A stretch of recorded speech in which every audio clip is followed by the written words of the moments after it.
All of you are in jail. That you must understand very clearly. And what is the jail called? The mind.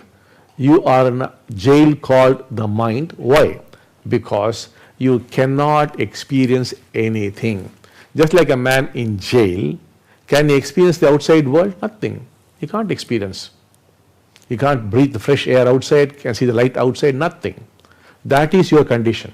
For example, you cannot experience a glass of water. No. You are thinking, no. The moment you start drinking, you say, okay, I am thirsty, or you say, this is a mineral water, or that Kinley, or a Coca-Cola, whatever, some remark you will pass on that. Or you will think of the cricket commentary, what's happening in the IPL match, or what happened in the office, something will go on. Your mind will not allow you to experience that glass of water.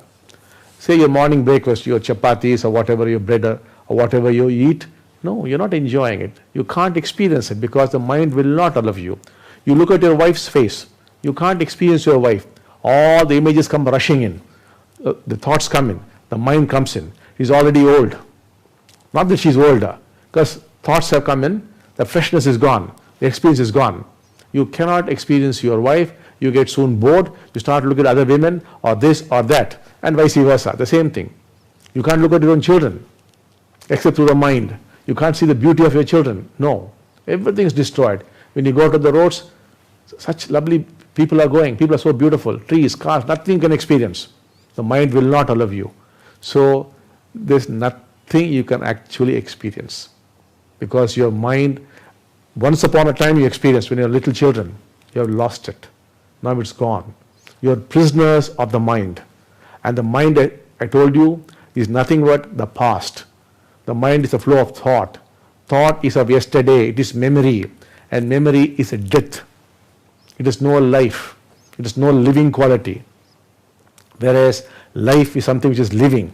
It is the presence. It is the present. Thought cannot touch it. Thought is measurement. It measures things. The presence or the present is immeasurable. It cannot be measured. Thought can nowhere go near it. And therefore you are missing out in your life. And that is what is living. And therefore you are dead people. I am actually addressing dead people who think they are living. No, not at all. Maybe if you become awakened this evening, you are going to know what it is to live. So you must realize that you are prisoners, that you cannot experience anything. What you call experience is not at all experience. There has nothing to do with what I call experiencing. So you are in prison. And what is your life? It's a mediocre, meaningless, purposeless life. Artificial meaning, artificial purpose. The same mechanical life. Every day the same routine of getting up and all those things that you do in the morning, then the breakfast, maybe some slight changes to the breakfast, then going to office or university or this or that, some friends chatting, and then TV, cell phones, newspapers, the same rubbish goes on and on and on. And then finally some quarrel, some fight or some worrying about the past or the future, then trying to go to bed, not able to sleep, then nightmares, and then get up, then in due course get your diabetes, your heart problems, your arthritis, all that thing which happens, and then finally you die like a cockroach. The same problems keep repeating, first for you, then for your children, grandchildren. You have to keep coping with it. And then one day you just breathe your last.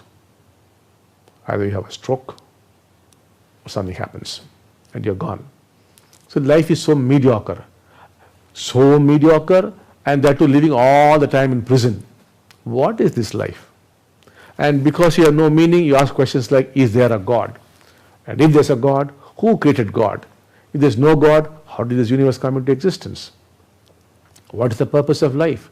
What's the meaning of life? So many fundamental questions and so many books and so many answers. Now, this jail has got two locks, one inside, one outside. Once you develop the passion to get out of the jail, knowing it is the jail and life is mediocre, the inner lock opens up. Who would open the outer lock? Yes, we'll come with two guns and blast that lock, open the doors and pull you out. For the first time, you'll come out of the mind. And then the first time you'll know what it is to breathe, what it is to eat, to drink, what it is to look at your wife, your children, your parents, your house, your car. Everything will look very, very different. For the first time you will know what it is to live, because the mind is gone. With the mind gone, you are gone. Deepak is gone. It's all over for Deepak. With Deepak gone, Deepak is the questioner. Who was questioning, is there God? What's the purpose of life? With the questioner Deepak gone, questions are also gone. Questions gone, all the answers have gone. All the answers are a huge amount of waste. They mean nothing. You are carrying that burden on your head. So this mind, which is a donkey, that is what you are carrying on your shoulders. When I look at you, what do I see? See a huge donkey, a complex donkey, which you are carrying on your shoulders, and the donkey's big head is resting on your small head, and you're walking like that. How pitiable your condition is. And the greater pity is you do not even know your condition is pitiable. That's your life. You're carrying the donkey. And so when you get awakened, you'll put down the donkey, and Deepak will jump onto the donkey. He will ride on the donkey. It's gone. For the first time, he will know what it is to live.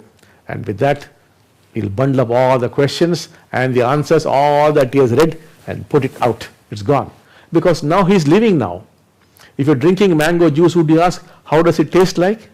If you are living, would you ask questions like, what is life, purpose of life, meaning of life, what is God, who is God? All things are gone. You're living. And when you're living, it's all over. You're only witnessing life. It's all happening automatically. Everything is beautiful. You can play tennis very beautifully. You can do all everything is the same. Your job is the same, your business is the same, the house is the same, the wife is the same, the children are the same.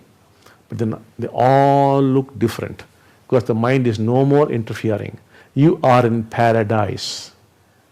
You're exactly in paradise.